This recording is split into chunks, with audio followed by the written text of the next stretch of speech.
avec eux. Et toujours, comment accueillir cette année 2021? C'est la grande question que l'on se pose aujourd'hui.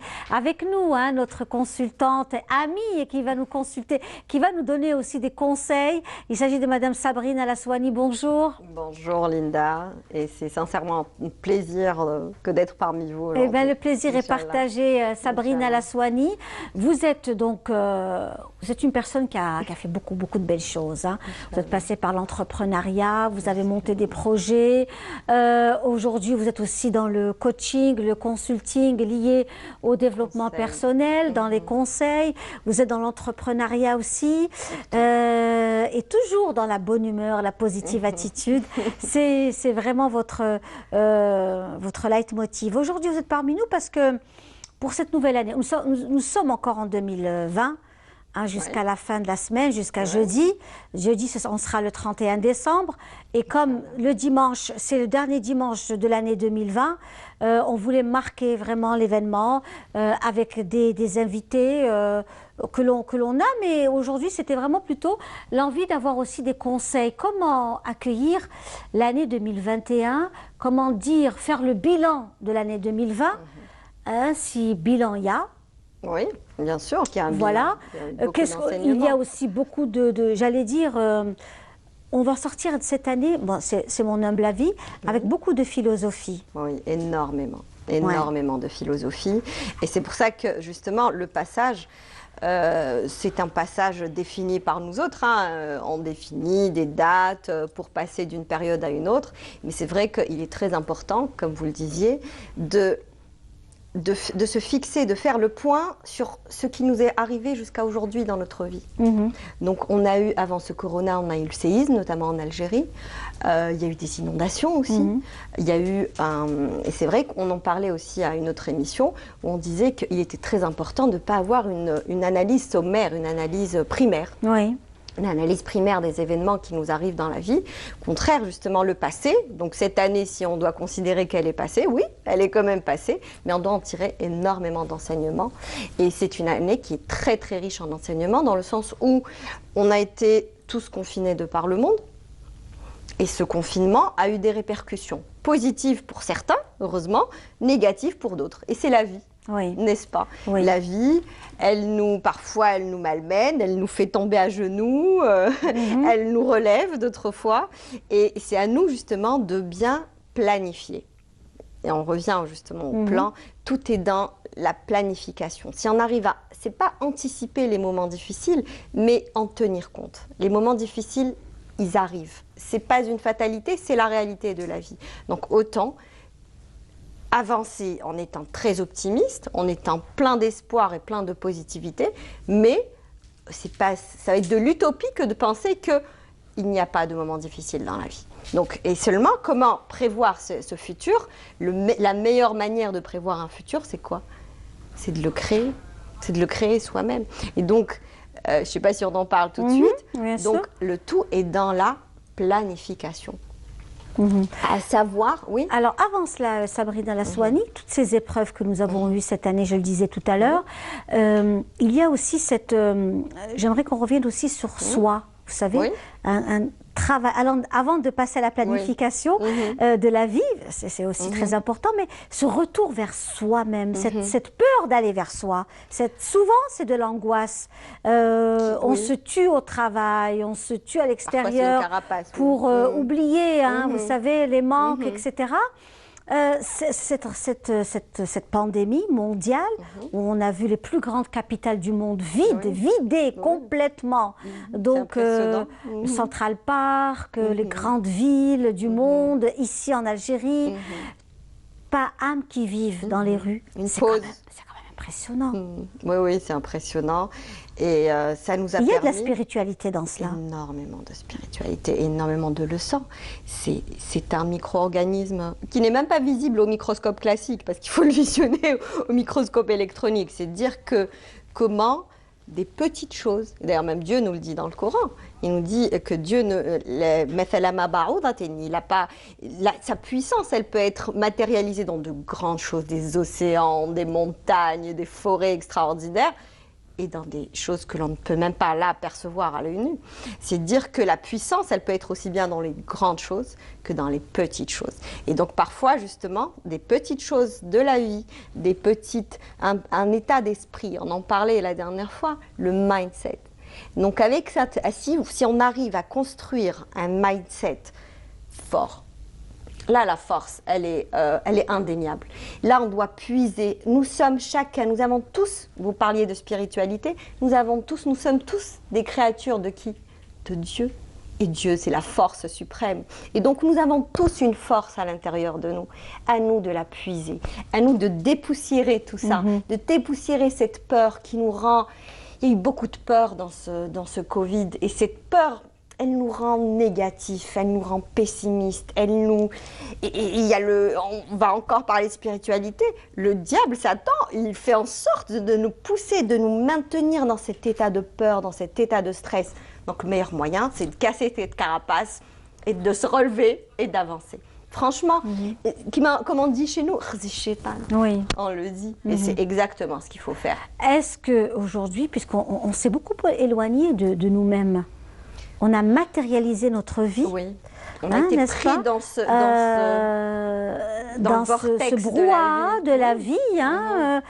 Travailler, aller chercher les enfants, faire son marché, voyager, le stress, la rapidité, s'habiller, se faire beau et belle, rencontrer les gens, gagner de l'argent. Donc cette spirale de la vie, on n'a pas vu le temps passer, on n'a pas vu nos enfants grandir, on n'a pas vu nos parents partir. Tout cela fait qu'aujourd'hui, il y a le grand stop. On a l'impression que la nature nous dit basta. Stop, faites une pause. Et c'est exactement ce qui nous est arrivé. On s'est tous, je pense, posés au moins 15 jours pour... au moins 15 jours.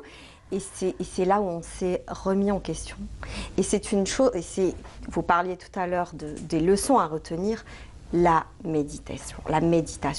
Donc avoir tous les jours dans sa journée, nous avons tous 24 heures.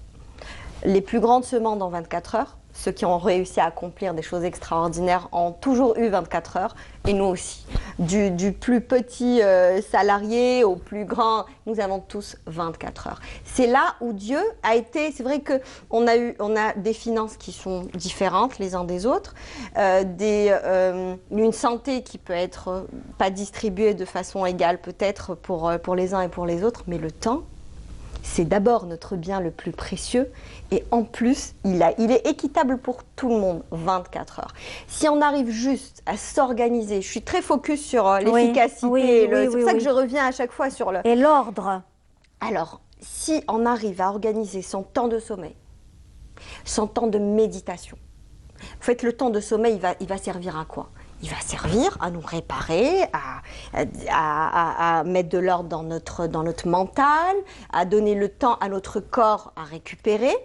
Et là aussi, l'heure du sommeil, l'heure à laquelle on se couche, on peut optimiser, on peut dormir moins. Parce que bon, l'efficacité oblige, on peut dormir moins si on dort à des heures où le sommeil est réparateur. Donc si on avance l'heure de sommeil, par exemple, en moyenne, les gens ils dorment à 22h, 23h. Si on arrive à l'avancer à au moins 21h, voire 22h en été, mais si on arrive là à faire on peut faire 6 heures de sommeil, de très bon sommeil, donc de 21h, on a 6 heures de sommeil, 3 heures du matin, on peut déjà d'emblée, bon c'est vrai que c'est un peu chaud, c'est un peu hot le 3 heures, mais les plus grandes semences se réveillent à 4h30 du matin.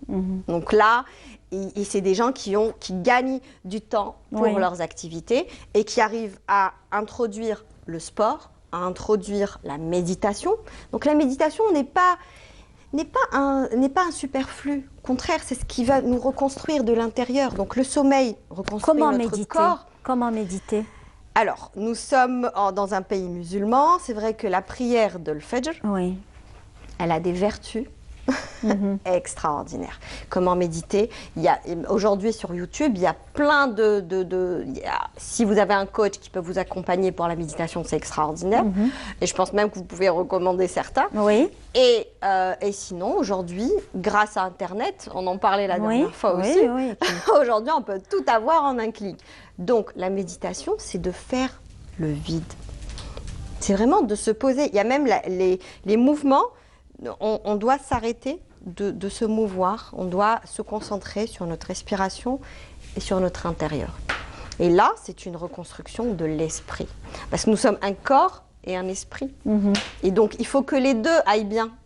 Si l'un va mal, l'autre ira par la force des choses. Absolument. Aujourd'hui, les études ont démontré que le stress, toutes les hormones sécrétées, les neurohormones, appuient sur les boutons de la maladie. Et aujourd'hui, on n'a pas le droit, c'est vrai qu'on n'a jamais eu le droit normalement, de laisser ce stress qui est autour de nous avoir un impact aussi négatif sur notre santé physique. Oui. On s'est éloigné aussi de la nature, des sorties, des grandes balades. C'est les vitamines de l'esprit, justement. De toutes ces grandes balades arbres, en forêt, nature, vous voyez, les fleurs que nous avons aujourd'hui nous inspirent énormément, de très très belles fleurs, vraiment de lovely flower qui se trouve à Al-Mouradia au Golfe. Et vraiment, ça nous inspire le bien-être. Hein, ça nous donne envie, ça crée des sensations de bonheur quand on se pose et quand on observe toutes ces belles roses, toutes ces belles fleurs que nous avons, naturelles. Hein, il n'y a rien d'artificiel ici. C'est vraiment quelque chose qui déclenche. C'est une source d'énergie. C'est une source d'énergie dont il faut s'alimenter. Comme on s'alimente de gâteaux, bon, c'est pas très recommandé parfois, avec modération. Mais tout ça, on les appelle justement les vitamines de l'esprit.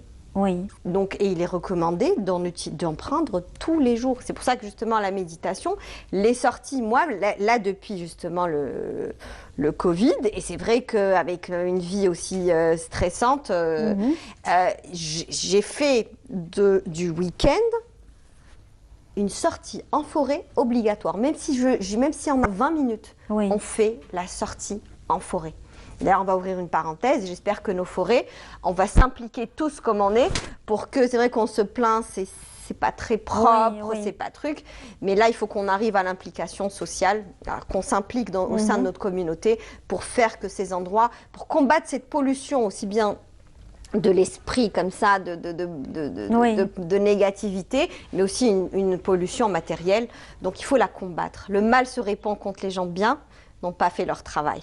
Donc là, on doit, toutes les personnes qui se considèrent être bien, être bonnes, être chargées de bonne volonté, il faut qu'elles répondent présent. Alors nous allons justement, puisqu'on parle de toute cette spiritualité, ce travail sur soi, etc., nous allons retrouver un reportage en hommage à l'émir Abdelkader. Voilà, l'émir Abdelkader qui est un grand maître de la spiritualité, du vivre ensemble, de cette paix intérieure, de toutes ces belles choses, ce grand humaniste.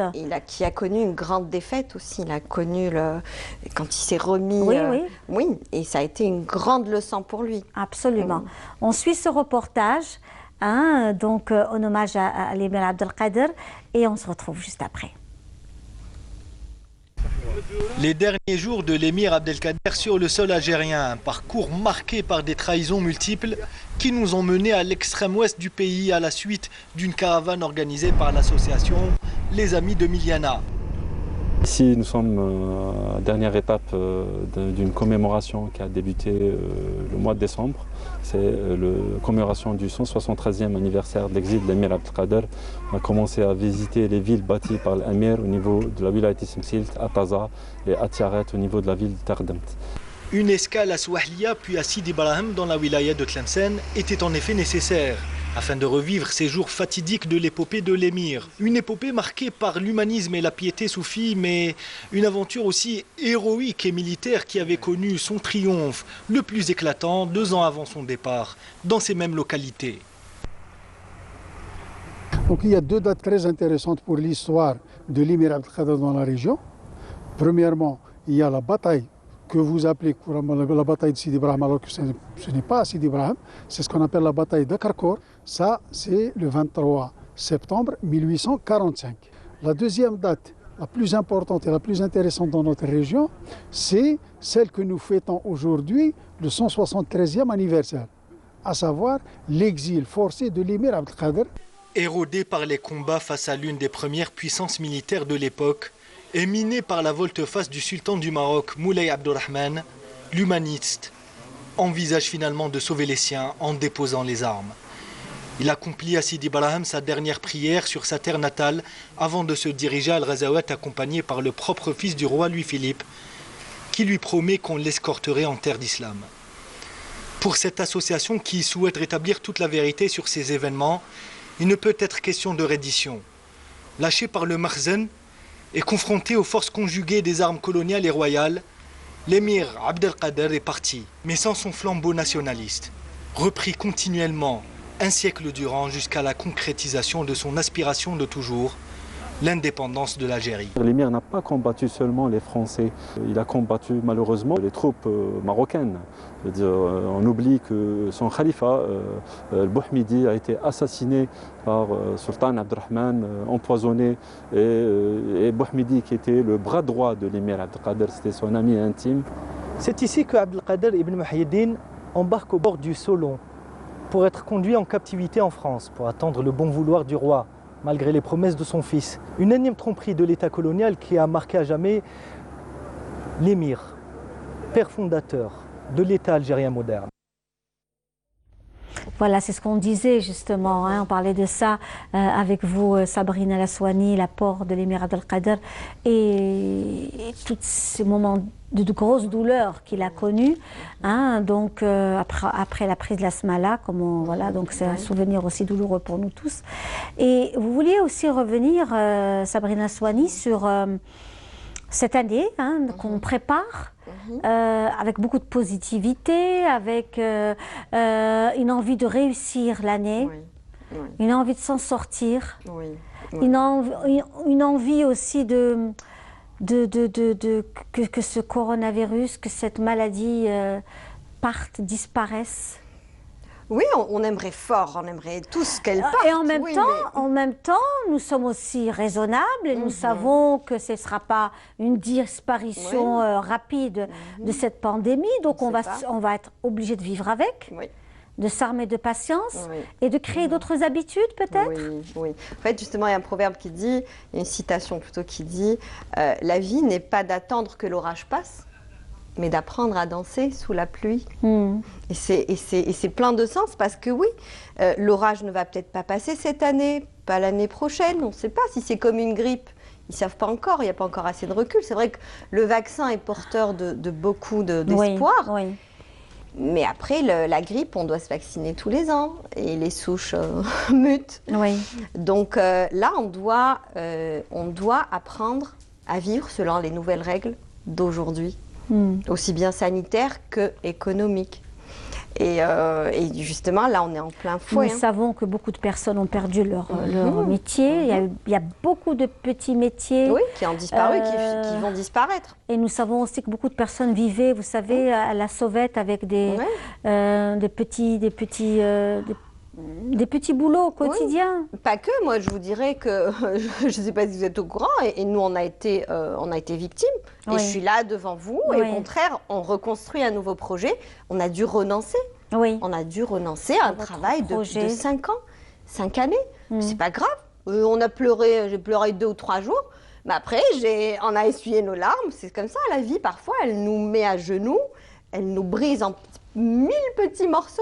Après à nous de recoller les pièces. Et parfois, il y a des pièces qui font partie de notre passé, on décide de ne pas les recoller parce qu'elles vont être toxiques pour nous et il ne faut pas être nostalgique, non. Il faut retrousser les manches, savoir se dire, faire le point avec nous-mêmes et nous dire qu'est-ce que je rêve de faire. En fait, chez nous, en Algérie, c'est pas vraiment une culture. On ne se permet pas de rêver. On est une société, j'espère que ça va changer, mais il faut que ça change. Il faut qu'on se permette de rêver et de rêver grand. Là, on doit aspirer, là, avec Internet, avec... c'est tout, le partage de l'information, il est égal à tous. Il y a l'accès à l'information. Autrefois, il était monopolisé par les grands de ce monde, par les grandes nations. Mais aujourd'hui, non. Il n'y a plus de clés. Aujourd'hui, un étudiant qui n'a pas eu son bac, avec ou sans bac, peut s'inscrire à des sites, je ne sais pas si on peut les citer, comme Coursera et compagnie, et avoir assister à des conférences de Stanford, Et donc aujourd'hui, avec l'ère de l'information, c'est un levier extrêmement intéressant qu'on ne pouvait pas avoir les autres années pour rebondir et se relever. Voilà, donc dans quelques instants, l'appel à la prière pour Salat al-Asr, pour Alger et ses environs, et on se retrouve juste après.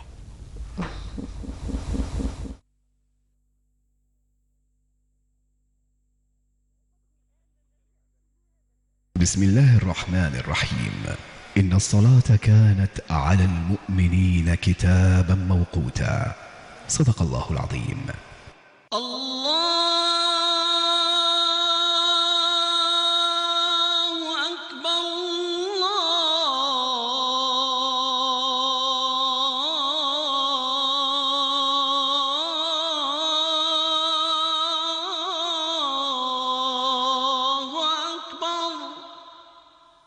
أشهد أن لا إله إلا الله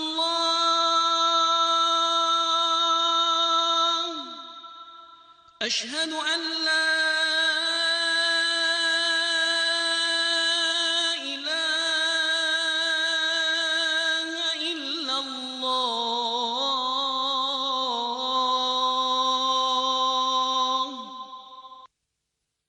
أشهد أن محمدًا رسول الله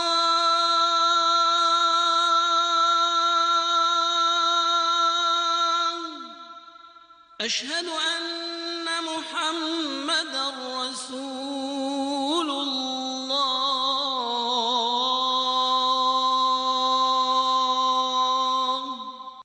حي على الصلاة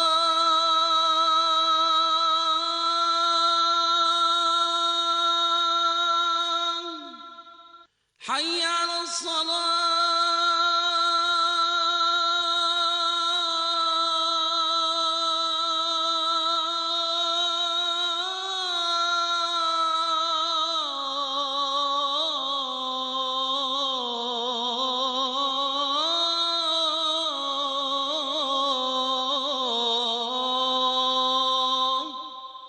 حي على الفلاح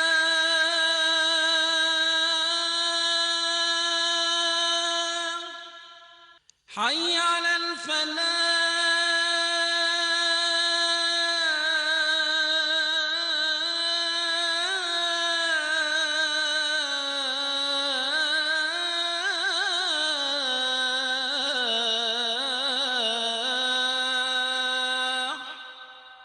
الله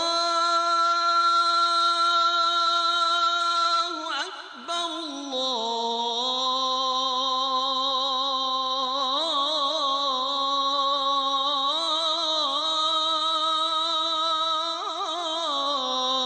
الله أكبر لا إله إلا الله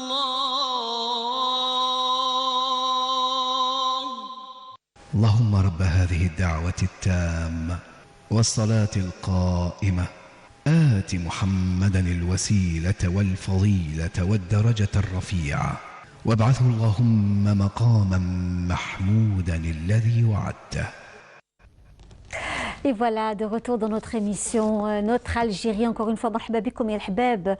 Ravi de vous retrouver dans ce dernier numéro de l'année, hein, l'année 2020, de notre Algérie, en ce 27 décembre. On est ensemble dans ce plateau plutôt fleuri qui accueille l'année avec beaucoup de belles choses, de la douceur aussi, toujours avec des gâteaux, hein, de notre amie également Hajira Khiyar, que l'on salue aujourd'hui. Donc la rose magique, le Moradia, le golf, et aussi hein, toutes ces belles fleurs, Lovely Flower, qui nous vient aussi de notre quartier ici, hein, donc le Moradia tout près, le golf, et on salue. On va recevoir dans quelques instants ce fameux couple qui a décidé de se lancer dans les fleurs. Aujourd'hui les fleurs c'est aussi, c'est que du bonheur, que de bonnes choses, bien sûr dans le gâteau traditionnel.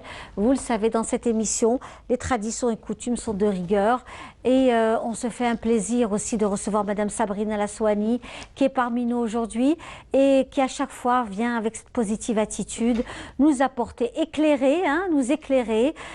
Des fois ça paraît trouble, on se dit ça, on n'arrivera plus, les gens, on ne peut plus voyager, on ne peut pas rencontrer les gens qu'on aime. On salue tous nos ressortissants qui sont dans les 4 coins du monde et qui rêveraient de venir en Algérie actuellement, revoir la famille, des personnes qui ont perdu des membres de leur famille et qui n'ont pas pu être là. Et réciproquement, des personnes qui sont là et qui n'ont pas pu aller aussi revoir leur famille ailleurs.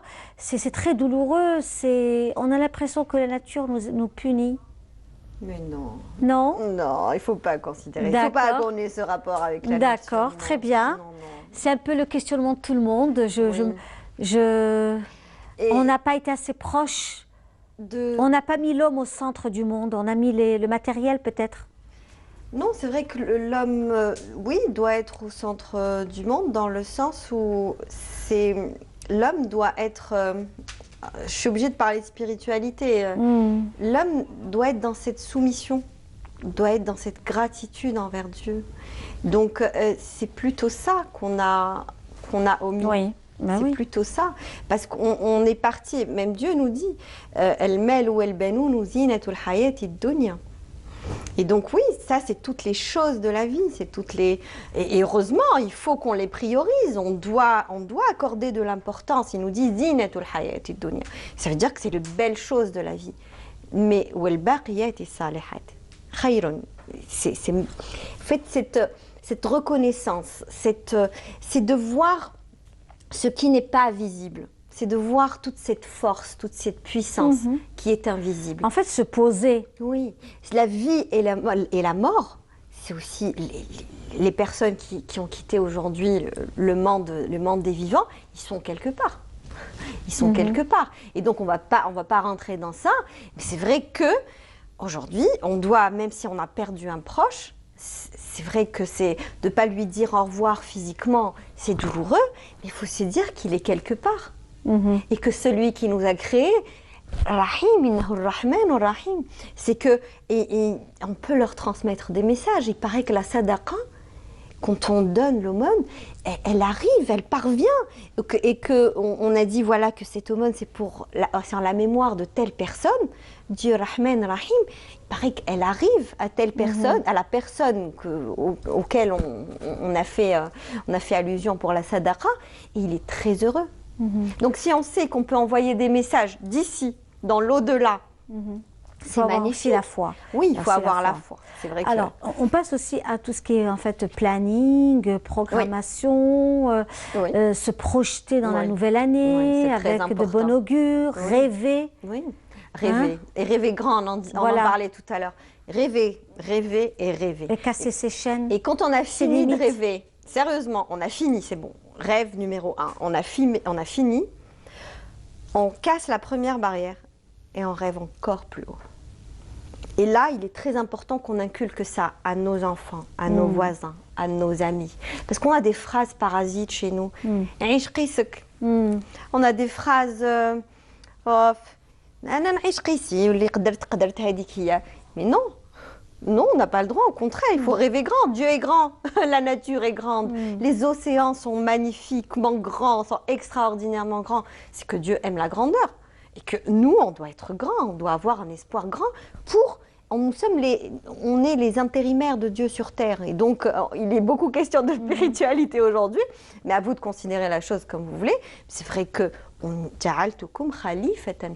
donc nous sommes les intérimaires. Donc on doit le représenter au mieux par de grandes actions qui vont apporter de grandes choses à l'humanité et à nous aussi, si on doit flatter un peu notre ego parfois pour nous motiver, mais on doit accomplir de grandes choses. Comment accomplir de grandes choses?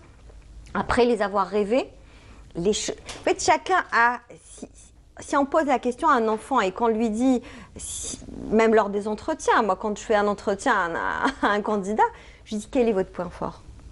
On a tous un point fort, on a tous un don, une chose particulière qui chacun a reçu un don particulier. Donc à nous, et on parle beaucoup dans l'industrie nous d'un effet levier, si on utilise ce pour quoi on est doué, on va exceller plus rapidement.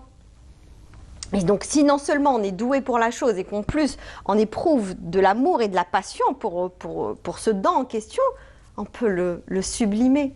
Et donc, si on le sublime, on va être utile pour la nation, pour le monde et pour nous. Absolument. Donc, mettre ça. Donc là, quand on a rêvé, on a défini ce que je veux être dans la vie, ce que je veux apporter aux autres dans la vie. Quand on l'a bien défini, c'est très important. Et beaucoup de personnes ne le font pas. Et franchement, je ne comprends pas. Prendre une feuille, un stylo et le noter, ça a un poids.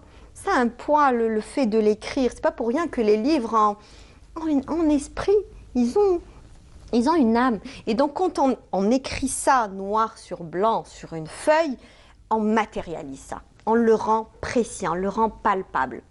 Et donc, quand on l'a fait, on a bien identifié quel est mon objectif dans la vie. Et qu'il soit précis, qu'il ne soit pas comme la moyenne des gens. On a dit qu'il fallait rêver grand, pas voilà, se marier, avoir des enfants, avoir une voiture. Non, non, ça c'est pour monsieur et madame lambda. Mais non, nous là, on veut profiter de d'abord, on s'est reposé. On a eu une pause, on l'a dit, on a marqué une pause et donc là, on a repris de l'énergie. Mais on a été très stressé. Oui, mais là, c'est une pause qui a été stressante. Se dépolluer. Se dépolluer. Le serpent mue. On enlève le passé. On dit, quand on est brisé en 1000 morceaux, on recolle les morceaux qui sont constructeurs. Parce que là, il s'agit de se reconstruire, de se relever pour avancer. D'accord? Donc, on a noté ça.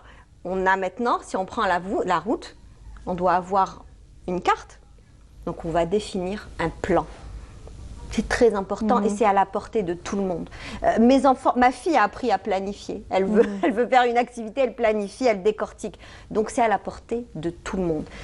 Je suis à un point A, je veux arriver à un point B. Avant d'y arriver, peut-être qu'il va y avoir une petite montagne. Il va y avoir un fleuve. Le jour où j'arriverai au fleuve, qu'est-ce qu'il faut que j'ai? Il faut que j'ai une petite barque pour traverser le fleuve. Le jour où je vais gravir la montagne, il faut que j'ai les chaussures adéquates. Il faut que j'ai la force nécessaire. Donc je vais bien dormir, je vais bien manger. Là on reste vague, mais c'est juste pour donner des exemples que pour atteindre un plan, pour atteindre une destination, il faut avoir un plan. Et après, en fait, nul vent n'est favorable à celui qui ne sait où aller. Donc si on ne sait pas où aller, on doit savoir où aller. Et du coup, on va avoir comme ça des moments de la vie où des petits coups de pouce. Et si on a mis ça en pratique, ça va nous pousser vers l'avant, comme les vagues, n'est-ce pas? Merci beaucoup Sabrina Laswani, merci d'avoir été parmi nous aujourd'hui. On vous souhaite une très très bonne année à vous aussi. De beaux projets, nous savons que vous êtes aussi en train de bosser sur de belles choses. Vous allez revenir nous en parler, Inch'Allah, avec beaucoup de plaisir. Et on va vous laisser partir dans quelques instants. On va apprécier aussi une très belle chanson de Hajj Mnowar, justement, que vous avez été nombreux à nous demander. Et on se retrouve juste après avec d'autres invités. Merci. Merci d'avoir été parmi nous. Merci.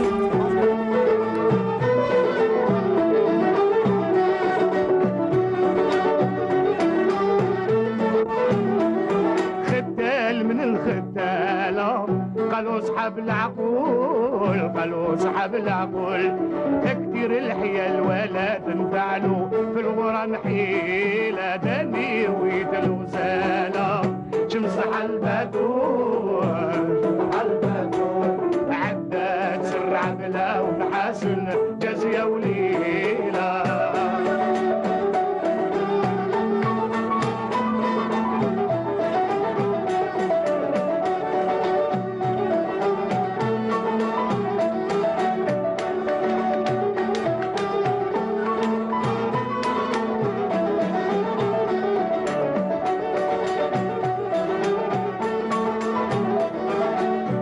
اسمه شنجالي عذرم راحة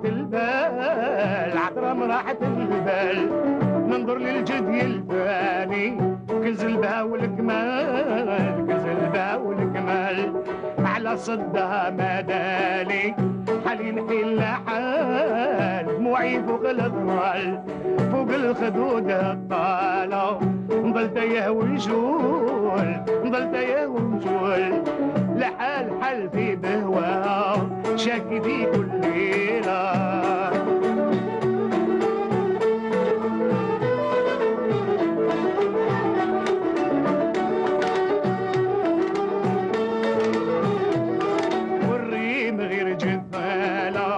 ولا نعمة بوصول ولا نعمة بوصول وانا على اغراض ساعة ما دام هاجتي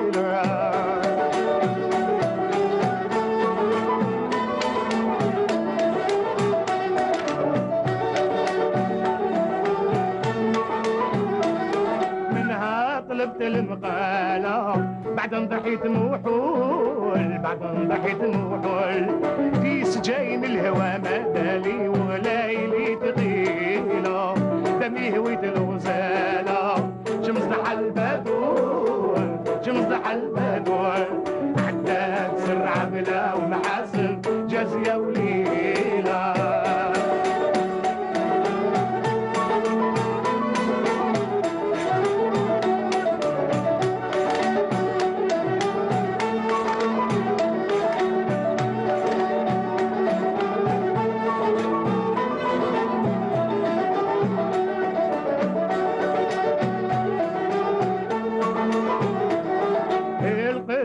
في عالي سالفين ودلال السالفين ودلال والجبين غيري لالي الحاجبين ونجال الحاجبين ونجال والخدود ورد الباهي والثغر ثير للآن الغنجور كنش النلال الجيد جيد الغزالة وعضد برق الفنون وعضد برق الفنون ومقايس الذهب في ايديها وتوها الخليلة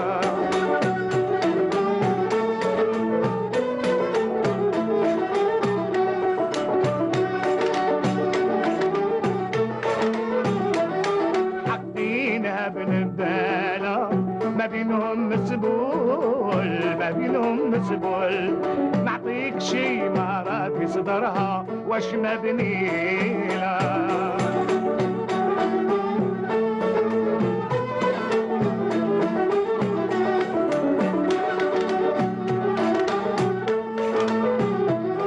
في البدن صفاي تلالا فوق الرداث محمول فوق الرداث محمول ورثاغك اشواب المصالب كيفها خليله دمي وانت الوزاله شمصح البابون شمصح البابون. Et voilà, de retour dans notre émission Marhaba bikoum el Hbab, et ravi de vous retrouver dans notre émission, le dernier numéro de l'année 2020 de notre émission Notre Algérie. C'est le dernier numéro, ce 27 décembre. On voulait qu'il soit tout en fleurs, tout en lumière, avec toutes ces belles bougies qui vous accueillent, qui accueillent la nouvelle année avec des vœux aussi. Hein, on espère de paix, de prospérité pour notre cher pays et pour vous tous une très très bonne santé. À cette occasion, nous avons parmi nous un formidable couple qui nous a rejoints pour vous souhaiter à vous également une très bonne année. Il s'agit de Madame Linda Msbah. Bonjour Madame. Marhaba bik. Merci beaucoup Linda. C'est un plaisir de vous recevoir Madame Linda Msbah. Avec votre époux, Monsieur Simouhand Chafir, qui est parmi nous. Comment allez-vous? Ça va, merci madame. Marhaba bina indkoum. Donc on est très, vraiment, on est très heureux de vous recevoir parce que vous êtes un couple merveilleux. Vous êtes dans le beau, hein, tout ce qui est fleurs. Vous avez donc, vous êtes dans le monde des fleurs. Vous êtes donc, vous avez une pépinière aussi. Actuellement, on essaye de travailler avec quelques agriculteurs qui ont la main verte. Oui. Donc on essaye aussi de les aider un petit peu à travers notre projet à commercialiser un petit peu la belle fleur d'Algérie.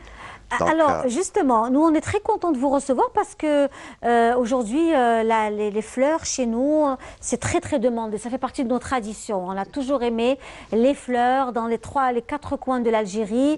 Nous avons tous un petit pot de fleurs à la maison, dans notre balcon, un jardin, n'est-ce pas?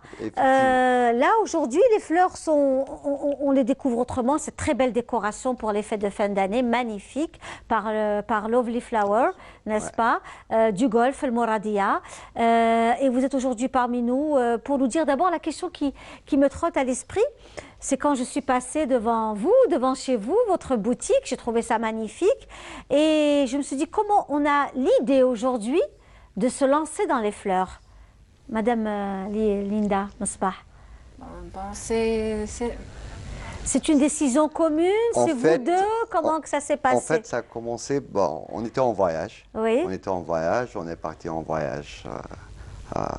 Et là, on est rentré, bon, j'ai pris l'initiative d'acheter pour mon épouse une fleur. Donc, du